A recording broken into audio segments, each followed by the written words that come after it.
All right, let's do it. I'm excited that it is the holiday weekend.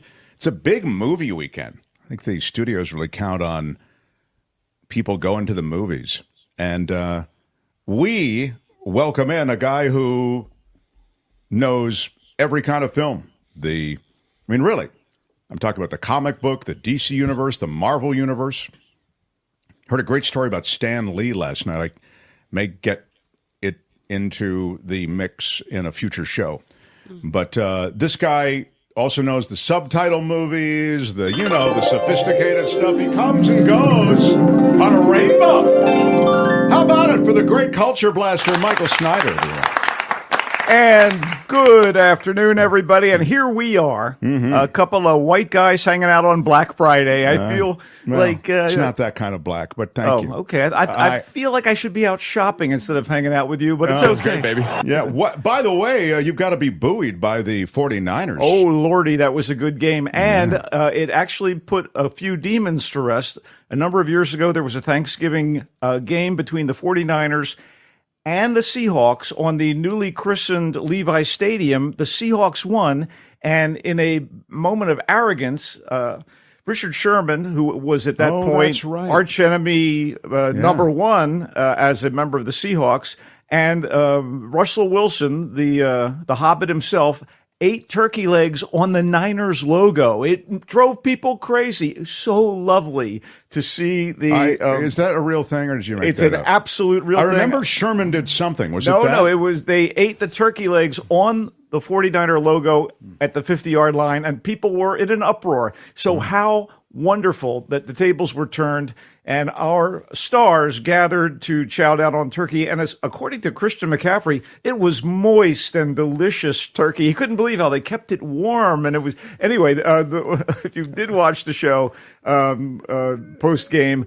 you saw that George Kittle actually took the entire carcass off the table on the field and brought it back to the locker room. And on his way, he heaved turkey at the field. But what was really terrific, and boy, I don't like Chris Collinsworth at all, but he did point out, he and Mike Tirico pointed out that Brock Purdy and Debo were holding the turkey legs like Olympic torches, and these NBC broadcasters used it to promote the Olympics in Paris, and they played the Olympic theme as these guys were walking off holding up the turkey legs to the fans. I thought it was absolutely great. Very, very funny and good stuff. Well, welcome, Culture Blaster. What do you have for us today? Well, I did want to say that I had a lovely Thanksgiving feast yesterday at an upscale Mexican restaurant. Yeah, I went to Acapulco for Thanksgiving. Well, that was the name of the restaurant. I see. It was a delicious repast, traditional turkey and all the fixins, plus Mexican dishes, and I actually thought of Kim when I spotted a bowl of tortilla chips. I love it. We had a crying baby in our group, and it's amazing when the crying baby is in your group, you kind of ignore it.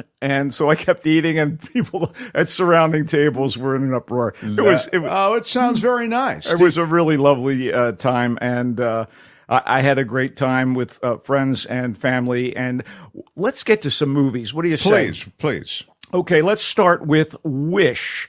As a Disney kid who grew up and still love the classic movies, old and new, and I have a special affection for the Duck family, comics and cartoons, Donald Duck, Uncle Scrooge, and what have you. You know that stuff and like it. I wished Wish was a better movie. It's about the power of wishes as couched in a community whose citizens have heedlessly given the magic of their wishes to a wizardly ruler. I'll ding heedlessly. That wizard, whose name is, get ready, King Magnifico, promises to give up the rare wish to a specially chosen citizen and make it come true for the wisher, even as he feeds off the energy of an entire country's worth of wishes. This is the premise, okay? I see. Getting your wish realized is about as likely as winning the lottery, right? And that shows the nature of the king's abuse of his subjects. I guess it's not bad. It's beautifully animated with quality voice acting from Ariana DeBose as the heroine. And since there are songs, having this talented singer belt them out doesn't hurt one bit. She plays the heroine Asha, who wants to restore stolen wishes. Chris Pine is the villainous but elegant King Magnifico, magically powered, wish-consuming leader of the country of Rosas. And let's not ignore the requisite talking animals, as if we could. Requisite. And an eminently marketable and cheerfully helpful celestial energy ball called Star, who comes from the heavens, naturally, some nice, although perhaps overly familiar sounding show tunes, and that glorious animation, but it is clearly as much brand enhancement as a 100th anniversary celebration of the Walt Disney Studios as it is a new movie. It's to the point that the end credits actually feature a series of sparkly representations of virtually every significant animated Disney feature, from Snow White and the Seven Dwarfs to Frozen, Encanto, and Strange World. It's pretty blatant. Other notable voice actors include Alan Tudyk, Victor Garber, Evan Peters, and Harvey Guillen. These are talented performers, and they obviously bring their A games. It's, a prestige Disney production. Sure. Well directed by Chris Buck and Fawn Versunthorn, even if its visuals and its script by Jennifer Lee, Allison Moore, and Buck is so boilerplate and so full of Easter eggs, nods to Disney canon and motifs, and references to timeless fairy tales and fables that one fears the specter of AI was somehow involved. Like they downloaded the entire Disney library and figured out ways to... And the complete Brothers Grimm into a program and said, give us a people-pleasing animated feature to mark Disney's 100th anniversary. And that movie, for better or worse, is Wish. To reiterate, not bad, but I preferred it when it was named, okay, insert title of your favorite Disney movie here. I see. It just quacked like... a lot of other Disney fare. Canon, I will ding in this context. You do you, Mark. But all right. It's in theaters. Wish. It's okay. But, I want so much more. So Kim could bring the family to Wish if she wanted to. If she wanted to, it'll be a good watch on Disney Plus, but it is not a great film. It is not a Disney classic, despite being in the slot of the 100th anniversary. How about... I'm so disappointed. I was really hoping it was going to be a good one. Turn her up a little bit, Albert, will you please? It's not bad, maybe Kim. It's not bad at all, but it's just not, it's not all that. And maybe a bag you can of go, Kim, chips. and you'll disagree with, yeah, maybe you'll disagree with the Culture Blaster. Likely not. I don't know.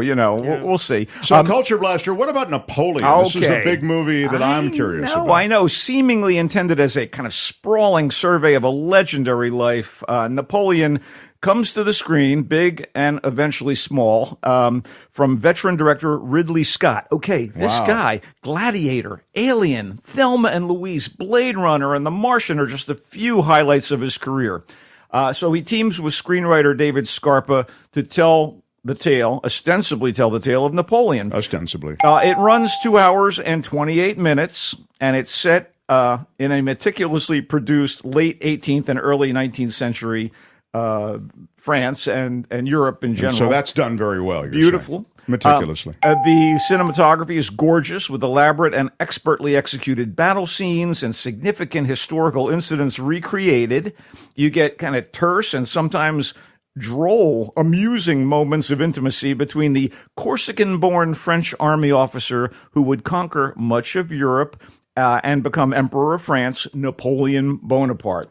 Droll is a ding word. So he's the nominal central figure of the movie, and he's there. You see him with his wife, Josephine, or his colleagues in the government and military. Who plays Josephine? Well, we'll get to that, because we haven't mentioned Joaquin Phoenix, who plays Napoleon. Oh, yeah. In fact, the actors in the leads, Phoenix and Vanessa Kirby, as Josephine, are no slouches, although, Phoenix doesn't seem to be of the period. Oh, that's interesting.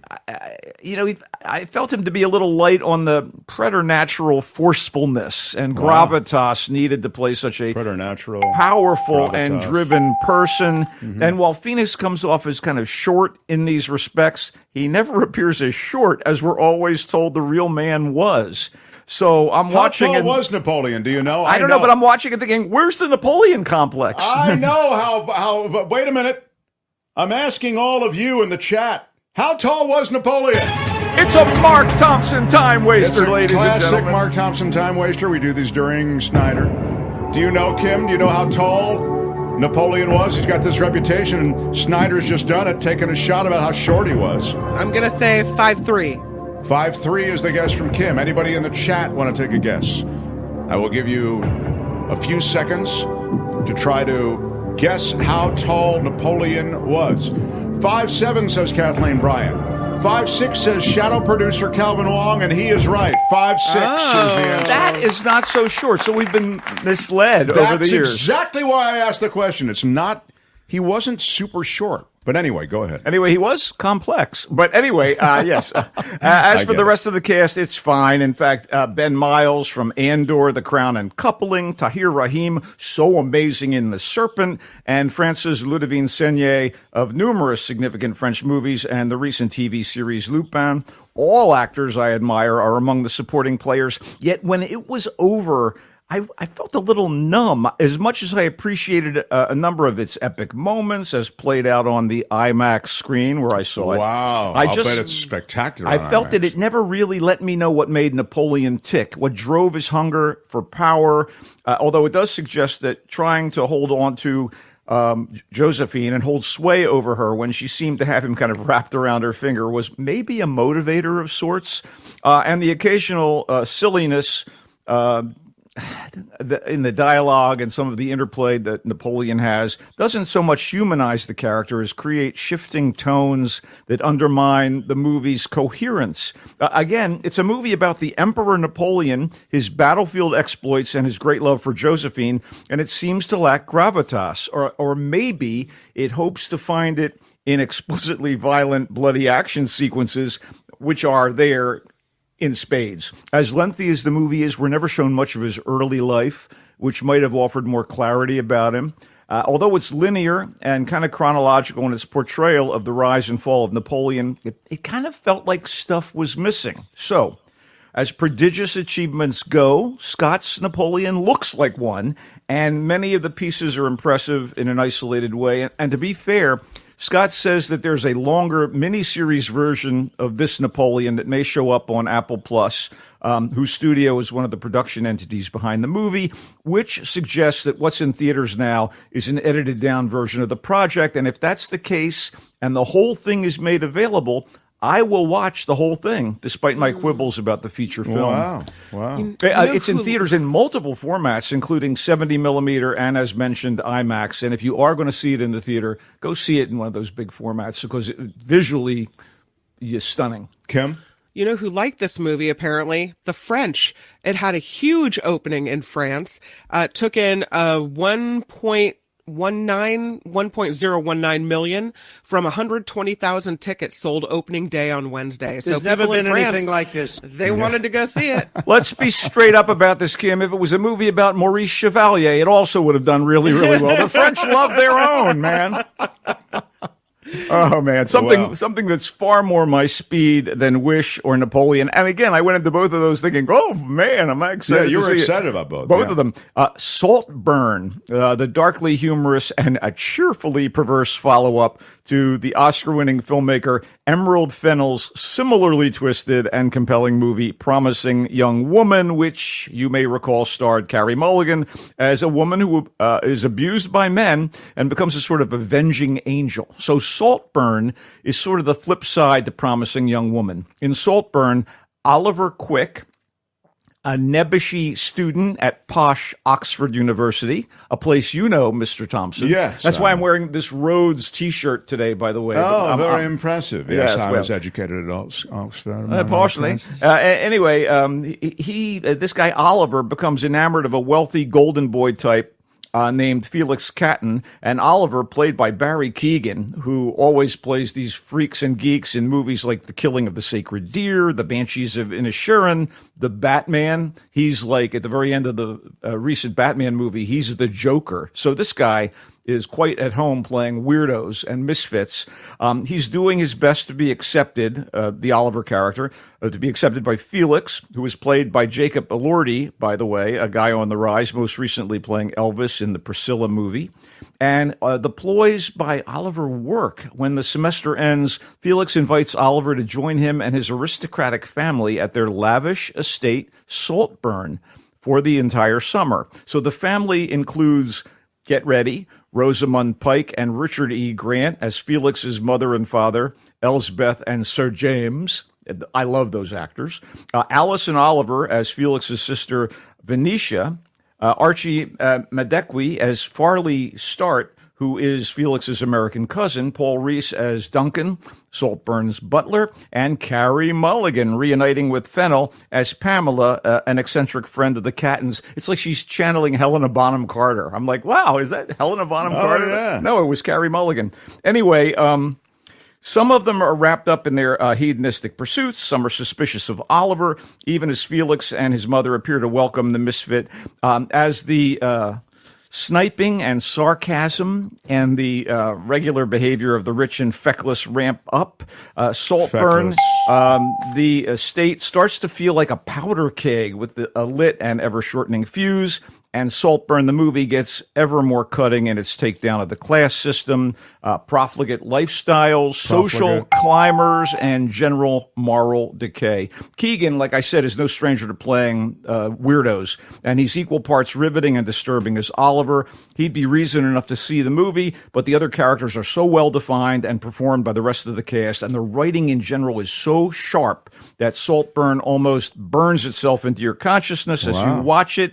And the burn, kind of like the hotter dishes at Brandy Ho's in North Beach or Jitlada in Hollywood, may make you sweat, but it also may trigger endorphins or at least give you a bracing shock to the system. Saltburn is in theaters. Wow. So of the three, the two that you thought you'd really love, you're not in love with. Well, but Saltburn is the one that really pinned the meter for you. Yeah, absolutely. Wow. I didn't have a chance to talk about it last week, and I'll just say quickly, The Stones and Brian Jones is a really worthwhile documentary about the guy who actually started the Rolling Stones and was the initial sex symbol before Mick Jagger, as the frontman, began to lap him in a lot of ways, and he became increasingly caught up in drugs and self-abuse. Brian Jones, very talented musician, and the great documentarian Nick Broomfield has made a pretty cool documentary with archival footage and stuff I'd never seen before about Brian Jones's relationship to the Rolling Stones, his early life, and his tragic demise. And I highly recommend it. It's available on many streaming outlets. The Stones and Brian Jones. Wow. So to review, for those of you who are just joining us, I would encourage you, if you are just joining us, to go back and listen to the entire review. But The Stones and Brian Jones, you just heard, Michael likes it as a documentary to remind us of Brian Jones and how he fit into the Stones and who the Stones were and became. He founded the group. Oh, is that right? Oh, yes. Yeah, I need to see it because I don't know a whole bunch about the Stones. Saltburn, the darkly humorous offering with Oliver Quick and Barry Keoghan and Rosamund Pike and Carrie Mulligan. Michael really liked it. Yeah, Keegan plays Oliver Quick, who is this guy who just wants to worm his way into Keegan plays Oliver into Quick. the aristocracy, a modest fellow. I get it. All right, thank you. I'm sure you're suffering from post-Thanksgiving. My notes are a bit confusing on everything. That's fine. Napoleon, the Ridley Scott movie, looks amazing. Michael encourages you to see it in the biggest, baddest way you can. Joaquin Phoenix. Somehow, I think Joaquin Phoenix may be the greatest actor of his generation or among them, but somehow you were left a little empty on this one, Michael. It feels scattered. All right. It's a lot to take on, to be fair, Napoleon. Vanessa Kirby is also in it. Remember the first three letters of Napoleon spell nap. and so... I mean, I'm not saying I was dozing off. There's explosions and cannonballs. It is long, the movie. It is. But you did like it. It's just that you didn't love it. I admired it more than liked it. Oh, interesting. Okay. All right. And then Wish is how we started the Disney offering with Chris Pine and a bunch of other big stars. He actually said, hey, the stars were good. The performances are really great. Looks beautiful. Looks gorgeous. It's just that the substance of what the movie is a little feeling not special, trying to feel warmed over. It's a very Thanksgiving day after Thanksgiving morning kind of. Exactly. It's a movie of leftovers. And in fact, there is even a moment, the Disney logo where Tinkerbell flies over the castle? Sure. They even basically reproduced that with this little star creature. And I'm like, could you be more blatant? I felt like Chandler Bing. I'm sitting there going, oh my God. Well, that's a good list. You've done the Lord's work here today. Kim, do you have any final remarks or questions for Michael before I excuse the witness? I think Kim left for the after party live. Oh, I see her there in that must be her computer something. No. Then that's cold, Kim. How that's dare cold. her? Yeah. I really do. You know what I'm going to do? I'm going to stay here, and when the after party live's over, I'm going to make her listen to your entire segment again and remark on it publicly. That's fine. I mean, I introduced her as a supporting player over the course of the segment. It's outrageous. I know. It really is outrageous. Well, is that any way to treat someone on a holiday weekend? Exactly. Thanksgiving. Not even enough to give thanks, to hang out. What time is it? I guess she had to leave. It's 107. We don't have enough time to talk about Monarch Legacy of Monsters on Apple TV. But I don't know what the hell they do it for. But we will talk about it next week. I hope we can fit it in then because I'm enjoying the series. We're going to get you on even earlier next time so you can have more time to breathe. I also want to say before we go, Jim Avila, best of everything. You have been such an asset to this program. That's true. I go out of my way to check out your segments, and I wish you nothing but success and happiness in the new gig.